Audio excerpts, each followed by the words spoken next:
Ça marche là? C'est bon?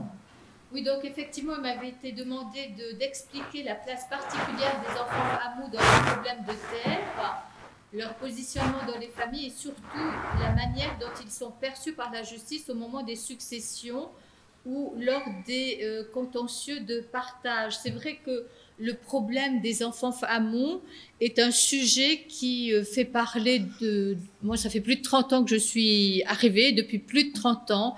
Il y a des colloques, il y a des ateliers de réflexion sur le problème des enfants Hamou qui est tellement d'actualité qu'à l'heure actuelle, devant la cour d'appel de Papeete, il y a plusieurs dossiers, 8 dossiers, je crois, concernant le problème spécifique des enfants Hamou. Je ne parle pas d'adoption, je parle réellement des enfants Hamou pour ceux qui nous viennent d'ailleurs, qui ne sont peut-être pas coutumiers. J'expliquerai à quoi correspond ce vocable d'enfant Hamou. Fa'a est un préfixe qui signifie action de. Et Hamou veut dire nourrir. Donc, littéralement, c'est faire manger. C'est pas très poétique, mais il s'agit d'enfants qui sont confiés à des parents nourriciers, donc les parents Hamou, qui ne font pas l'objet de décisions de justice. Il n'y a pas d'autre forme de remise que soit à la naissance, soit au cours de la vie, pour une période déterminée ou un peu plus longue, de confier cet enfant donc à ses parents Hamou. Et l'on retrouve le récit, on en parlait tout à l'heure de ces enfants Hamou déjà dans l'ancien, avant l'arrivée des découvreurs, dit Maître Copenrad, qui a été avocat au barreau de Papeete pendant plus de 50 ans, mais également conseiller territorial et sénateur. Il a publié un petit fascicule en 1990 concernant la délégation d'autorité parentale, qui est un prélude à l'adoption. Et il cite Tewira Henry, qui était la petite fille d'un pasteur. Donc, le livre de Tewira Henry est assez volumineux, mais il y a juste un tout petit paragraphe sur les enfants Hamou avant donc l'arrivée des Européens, où elle dit, c'est intéressant, les Tahitiens ont toujours adoré les enfants, ceux qui n'en avaient pas en adoptaient, ceux qui en avaient beaucoup faisaient des échanges avec d'autres familles. L'adoption était un geste d'amitié qui se faisait couramment entre parents et amis, et ces enfants partageaient leur temps entre leur famille réelle et leur famille adoptive. Donc, vous voyez, avant l'arrivée des Européens, il y avait cette pratique. Flora de Vatine, tout à l'heure, a parlé de l'adoption. Là, il y avait véritablement une adoption telle que nous la connaissons aujourd'hui, avec échange de noms, de marraines. L'enfant prenait le nom de sa famille adoptive, mais ce n'est pas le cas des enfants Hamou. Et il y a une publication qui a été faite l'année dernière, en 2020, par une étudiante canadienne qui est venue. Je pense que Madame de Vatine l'a également rencontrée, mais nous, on l'avons rencontrée aux audiences, et qui a publié un mémoire dans son master d'anthropologie qui est très intéressant parce qu'elle fait la comparaison avec ce qui se passe ailleurs dans les îles d'Océanie, à Hawaï, où on trouve ce Hamou qu'ils appellent, moi je ne parle pas hawaïen, Hanai. Je pense que c'est correctement prononcé. Il s'agit d'une coopération, faire entrer dans une famille une personne extérieure à celle-ci. Et en Nouvelle-Zélande, alors c'est beaucoup plus proche de chez nous, mais également très différent, elle dit que ça s'appelle Wangai, ce qui veut dire faire manger exactement comme notre Hamou, élevé exactement comme en Polynésie française. Mais à la différence de la Polynésie française, cette coutume bénéficie d'une reconnaissance officielle depuis 2011. Elle a une valeur légale en matière d'héritage français, ce qui n'est absolument pas le cas en Polynésie française. Donc, qu'en est-il de nos jours? Je vous ai indiqué, il y a eu beaucoup d'études qui ont été faites, énormément de publications, et on constate qu'aujourd'hui, c'est une coutume encore qui est extrêmement répandue. Il n'y a pas une famille polynésienne qui n'a pas à un moment donné Hamou ou avoir un enfant famou ou avoir été famou. Donc les causes de cette remise d'enfants sont très variées.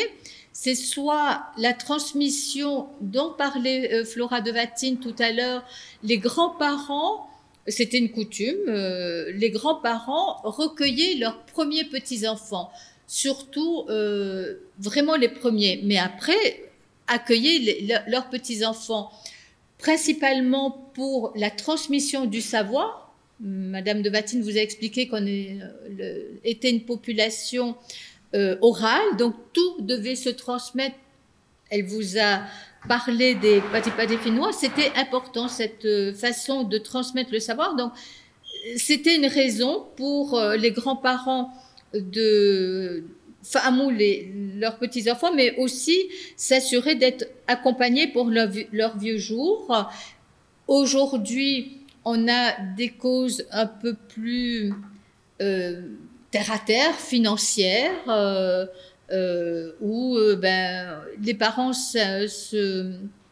ont des difficultés financières ou se séparent et décident à ce moment-là de confier leur enfant soit aux grands-parents, soit à quelqu'un d'extérieur à la famille, mais en règle générale, c'est intrafamilial. Hein. Et on essaye d'encadrer cette remise d'enfants, de donner un statut à ces enfants qui sont famous. Il y a à peu près une trentaine d'années, les praticiens du droit ont mis en place ces procédures de délégation de l'exercice de l'autorité parentale. Donc, de quoi s'agit-il? C'est prévu par le Code civil, sauf que le Code civil, il faut imaginer la vision française de la famille qui n'a absolument rien à voir avec la vision polynésienne, mais il est prévu que les pères et mères, ensemble ou séparément, peuvent, lorsque les circonstances l'exigent, saisir le juge en vue de voir déléguer tout ou partie de l'exercice de l'autorité parentale à un tiers, membre de la famille, proche digne de confiance, établissement agréé pour le recueil des enfants au service départemental de l'aide sociale à l'enfance. Donc, sur la base de ce texte du Code civil qui dit que les parents peuvent déléguer leur autorité parentale, on a vu une possibilité pour les parents famous d'avoir un cadre juridique, parce qu'autrement, ils ne peuvent pas faire les démarches administratives, ne peuvent pas inscrire à l'école, peuvent pas aller chez le médecin. Il n'y a rien, puisque cette remise n'a absolument aucun cadre juridique. Et ces procédures de délégation d'autorité parentale vraiment intrafamiliales hein, sont aujourd'hui contestées par le parquet. Je vous ai indiqué qu'il y avait peut-être une dizaine de dossiers de grands-parents qui accueillent leurs enfants depuis la naissance. On a des enfants qui ont 10 ans, 14 ans, toujours élevés par les grands-parents, et le parquet considère qu'on ne peut pas se servir de l'article 377 du Code civil que je vous ai lu, en disant que les circonstances exigées par ce texte ne permettent pas de déléguer l'autorité parentale, que ce soit à l'intérieur de la famille ou des personnes à l'extérieur de la famille. C'est un système qui permet, ce sont des procédures qui permettent d'encadrer, de donner des liens juridiques, mais pas de filiation. Il n'y a pas la qualité d'héritier, on ne transmet pas la propriété en ayant cette délégation d'autorité parentale qui s'arrête d'ailleurs à la majorité, puisqu'on délègue l'autorité parentale. Passé la majorité, les parents n'exercent plus leur autorité parentale sur les enfants. Mais pour revenir au problème spécifique de ce colloque concernant la propriété foncière et sa transmission, eh bien, il faut savoir comment les enfants famous peuvent hériter donc de leurs parents famous.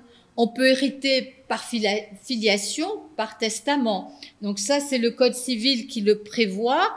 L'ordre des successeurs, certes le conjoint survivant, mais les descendants, les enfants, leurs descendants, ou les collatéraux, les frères, les sœurs, les ascendants, etc. Mais ce qui nous concerne, nous, ce sont les enfants, les descendants. Or, je vous l'ai indiqué, les enfants famous, il n'y a absolument aucun lien de droit. C'est juste une remise, même lorsque l'on passe par la délégation d'autorité parentale, il n'y a pas de lien de filiation. Donc, quelles sont les solutions qui peuvent être envisagées? Ben, il y en a eu plusieurs en pratique qui ont été mises en place, que l'on retrouve parfois dans les dossiers, qui peuvent être acceptés par la justice et d'autres fois qui sont refusés par la justice. Déjà, la reconnaissance. Alors, quand il n'y a pas eu de reconnaissance faite par le père qui apparaît, même s'il y a un nom du père, mais qui n'a pas reconnu l'enfant, enfant naturel, hein, je ne parle pas d'enfant issu de couples mariés, mais si il n'y a pas eu de reconnaissance paternelle, eh ben, n'importe quel homme, même non biologique, qui n'est pas le père biologique, peut reconnaître l'enfant. Plus rarement, mais je l'ai vu, dans l'acte de naissance, il y a le nom de la femme qui a accouché, et en marge, il y a la reconnaissance d'une autre femme. Quand je dis, mais c'est quoi ça? Il me dit, mais c'est ma maman Fahamou. Donc, avant la naissance, l'accord avait été passé d'une remise d'enfant à naître, et à la naissance, cette mère adoptive, mère Fahamou, est venue reconnaître l'enfant. Donc, la reconnaissance est une première façon de créer ce lien de filiation. Mais encore faut-il qu'il n'y ait pas eu de reconnaissance antérieure, sinon ce n'est pas possible.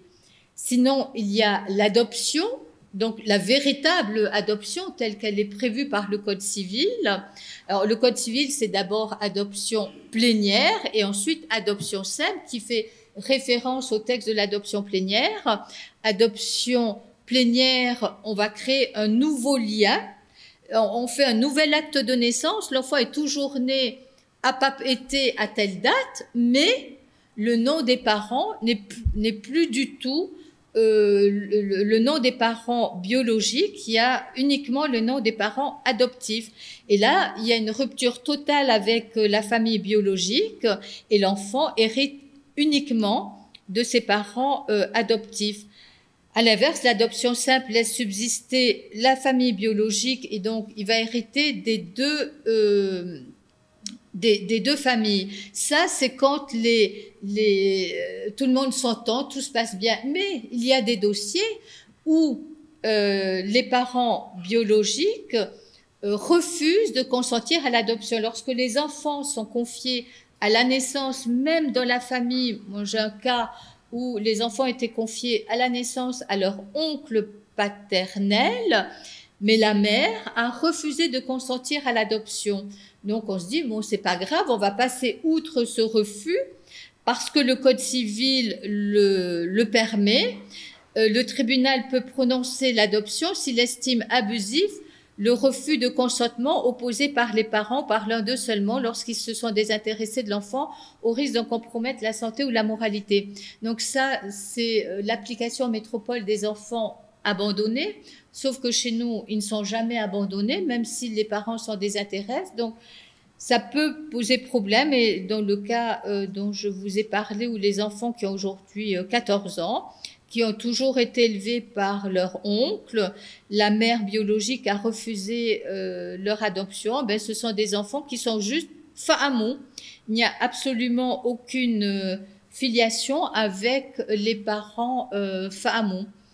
Et si de leur vivant, les parents Fahamou n'ont pas pensé à l'adoption, n'ont pas pensé à adopter leurs enfants, il peut être prévu une adoption posthume. C'est rarissime, mais je l'ai fait. La loi, l'article 353 du Code civil dispose « Si l'adoptant décède après avoir régulièrement recueilli l'enfant en vue de son adoption, la requête peut être présentée en son nom par le conjoint survivant ou l'un des héritiers de l'adoptant. » Donc ça, c'est important, c'est adoption posthume uniquement par un héritier. Donc là, dans le cas que je vous citais, c'était la veuve qui, elle, s'est rendu compte au décès de son époux que leur fils Fahamou n'héritait de rien du tout. Heureusement qu'ils s'en sont rendus compte, donc elle a pu faire une adoption et on a fait une adoption posthume pour leur fils Fahamou. Mais les grands-parents ne peuvent pas adopter leurs petits-enfants. Lorsque les petits-enfants sont famous par leurs grands-parents, on a essayé. Alors, avant, on pouvait. On a eu des dossiers d'adoption en faveur des grands-parents. Maintenant, ce n'est plus possible, c'est même quasiment impossible. La Cour de cassation considère qu'il y aurait un problème, puisque alors le frère et l'enfant fameux deviendrait le frère ou la sœur de son père ou de sa mère. La Cour de cassation indique que cette adoption des enfants par leurs grands-parents constituerait pour les parties un bouleversement anormal de l'ordre familial. Donc là, il y a pas très longtemps, là, cette année, le tribunal a rejeté la demande d'adoption qui a été faite par les grands-parents. Et c'est très difficile pour ces grands-parents parce que souvent, vraiment, les enfants fameux sont ceux qui restent auprès des grands-parents, qui s'en occupent jusqu'à la fin de leur vie, et de se dire qu'ils ne pourront pas transmettre, pas donner une place à ces petits-enfants, sachant que au moment de la succession, eh ben, les enfants vont exclure ces enfants fameux. Le plus souvent, c'est le cas, mais il y a des fois où ça se passe bien. Et donc les grands-parents ou les autres, ben, on ne peut pas adopter les petits-enfants, ne peuvent pas adopter leurs petits-enfants. Donc, lorsque les parents fameux anticipent leur succession, donc soit par l'adoption, c'est bien, mais il y a des fois où ils anticipent en faisant un testament. Et là, autre problème qui peut se poser, c'est que le testament doit respecter les dispositions du Code civil. Et on a beaucoup de dossiers où on voit les enfants fameux bénéficiaires d'un testament où les parents adoptifs, enfin fameux, ont légué l'intégralité de leur patrimoine aux enfants fameux. Là, ça pose problème lorsque il y a des héritiers, enfin des enfants qui sont des héritiers réservataires. On ne peut pas déshériter ces enfants. On l'a vu, ça a défrayé la chronique avec Johnny Hallyday. Hein. On ne peut pas déshériter ses enfants dans le droit français. Mais en Polynésie française, c'est pareil. On ne peut pas déshériter ses enfants. On est obligé de laisser une partie de son patrimoine qu'on transmet aux enfants, qui sont des héritiers réservataires, mais il y a une partie de son patrimoine qu'on peut transmettre à qui l'on veut, c'est la quotité disponible. Donc quand il y a un testament écrit, c'est très bien, mais il y a des fois où il n'y a pas de testament écrit. Et là, on peut encore imaginer l'existence d'un legs verbal. C'est un petit peu tiré par les cheveux, mais ça marchait également. Lorsque tout le monde est d'accord, il n'y a pas de problème. Hein. Et donc là, l'article 970 du Code civil impose que le testament doit être écrit, daté et signé de la main de son auteur, mais on peut considérer, on a pu le faire, hein, que les enfants fameux étaient bénéficiaires d'un legs verbal et ça a été accepté. Mais il y a des fois où il y a des familles où tout le monde s'entend, les enfants fameux ont vraiment leur place, les enfants biologiques reconnaissent leur place et les partages se font sans difficulté avec un bout de terrain qui est donné aux enfants fameux, même s'ils n'ont pas la qualité d'héritier, on pense à eux, on leur transmet. Mais aujourd'hui, avec le prix du terrain, je peux vous dire que ces cas sont exceptionnels. Ça devient de la théorie, mais en pratique, on ne peut pas en retrouver beaucoup. Et même lorsque tout le monde est d'accord, je n'ai pas vu, Maître Fritsch m'a transmis une décision où là, les 16 enfants étaient d'accord pour partager avec un 17e qui était l'enfant fameux, et le tribunal a refusé d'intégrer l'enfant fameux parce qu'il avait une filiation légitime et que tant que cette filiation légitime n'était pas contestée, il ne pouvait pas faire valoir sa qualité d'ayant droit, qu'il n'aurait pas pu faire valoir réellement. Et donc, le tribunal a partagé en excluant l'enfant fameux alors que les enfants étaient d'accord. Et l'enfant Famou a également été reconnu. Les étudiants vous ont parlé de problèmes de l'usucapion. Donc, lorsque on n'est pas propriétaire d'un terrain, qu'on occupe ce terrain pendant plus de 30 ans, on peut demander à être déclaré propriétaire. Sauf que souvent, les enfants Famou n'atteignent pas ces 30 années parce qu'on peut pas,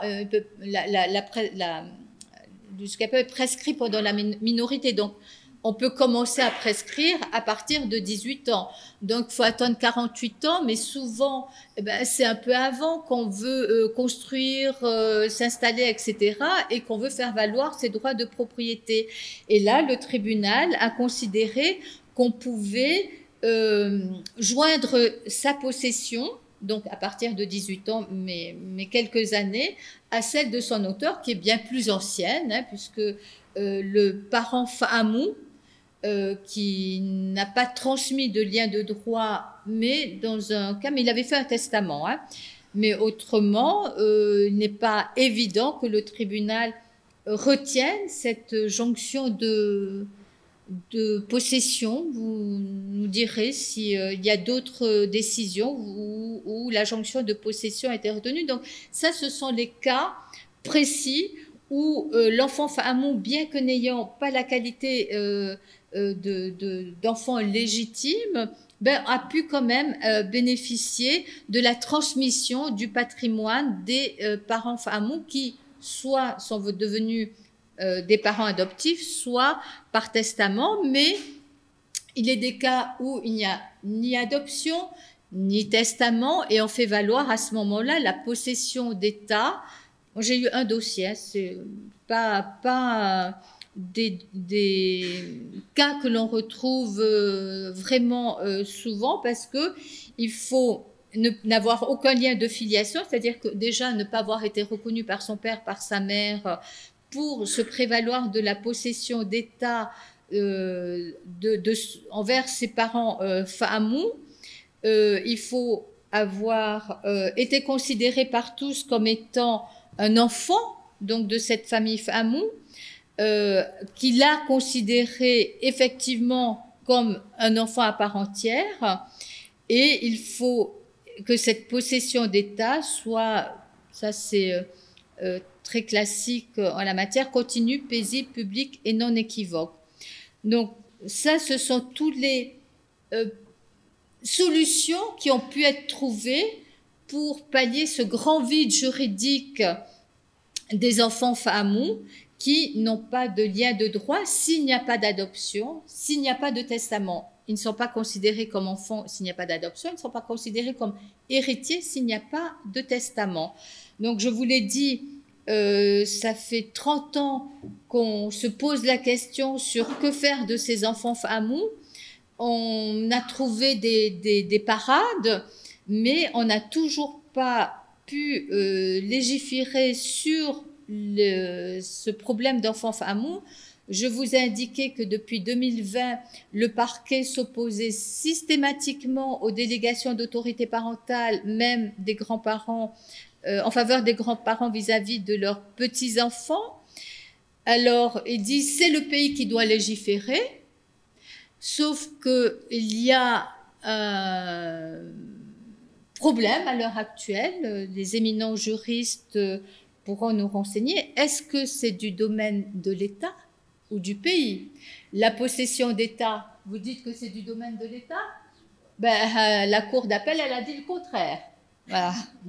La Cour d'appel, donc vous nous direz, c'est la loi organique de 2004 hein, qui porte statut de la Polynésie française, qui dispose que sont applicables de plein droit en Polynésie française les dispositions législatives et réglementaires qui sont relatives à la nationalité, à l'État et à la capacité des personnes.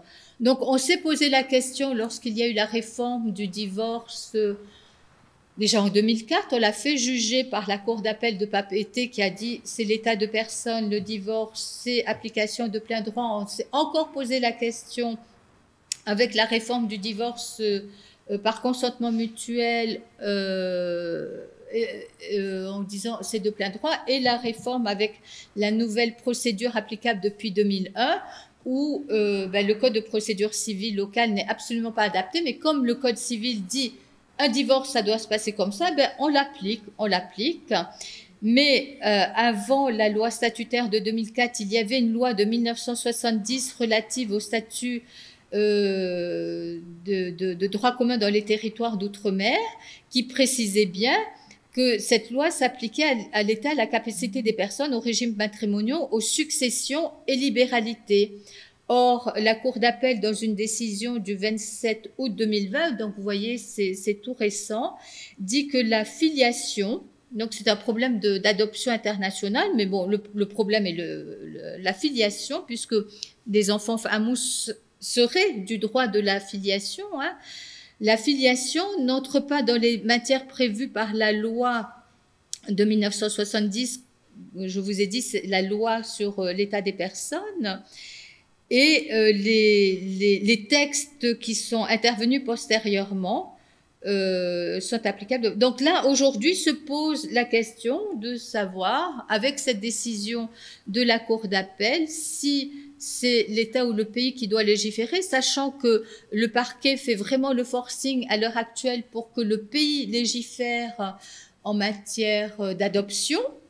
C'est l'adoption, c'est bon pour avoir le code de procédure civile, mais également, si le parquet fait systématiquement appel de toutes ces décisions de délégation de l'exercice de l'autorité parentale intrafamiliale en faveur des grands-parents, c'est également pour pousser le pays à légiférer. Donc, la réflexion est ouverte. On y sera peut-être encore dans 30 ans, parce que ça fait 30 ans qu'on en parle.